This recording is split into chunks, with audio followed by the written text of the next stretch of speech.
Les habitants des communes de Carvin, Oigny, Libercourt et Courrières connaissent parfois des phénomènes dits d'eau rousse à leur robinet.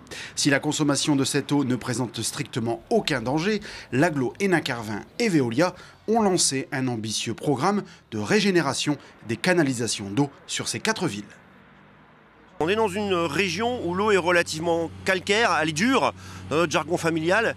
Et cette qualité d'eau va faire que dans les canalisations les moins récentes, on va avoir un tout petit effet de corrosion et donc de ces dépôts de calcaire dans les canalisations. Ces dépôts de calcaire, globalement, ils vont avoir une petite trace de corrosion et de coloration. Et donc c'est ces micro-particules de calcaire qui vont se mettre de temps en temps en suspension dès que le réseau va être un petit peu perturbé. Et on va avoir cette eau qui va être un petit peu colorée, ce qu'on appelle de l'eau rousse.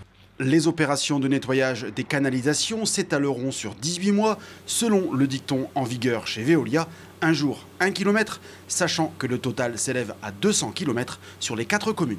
Et la régénération, elle consiste à faire un arrêt d'eau. Donc pendant la journée, les gens n'ont pas d'eau à leur domicile, ils sont bien sûr prévenus. On les prévient 10 jours avant. Et ensuite, on va faire une séquence d'injection air eau dans la canalisation.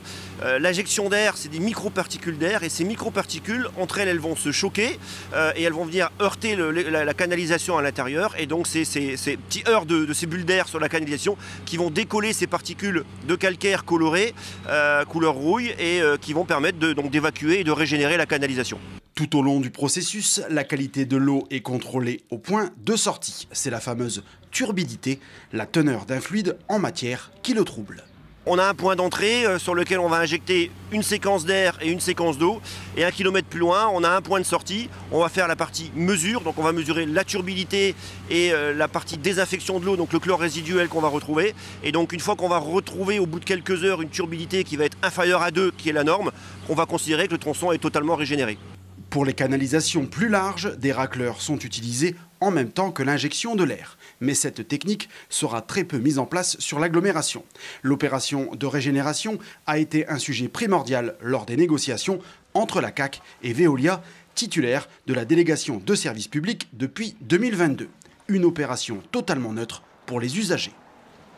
Le coût de ces travaux représente environ 2 millions d'euros. Ce coût est pris en charge dans le cadre du prix de l'eau, mais il n'y aura aucune augmentation liée au prix de l'eau aujourd'hui, puisque tout est inclus et on va travailler sur 18 mois pour résorber ce phénomène. Oigny a commencé le 17 avril, on termine le 17 juillet et on va reprendre en septembre sur la commune de Libercourt qui se terminera en fin d'année 2023.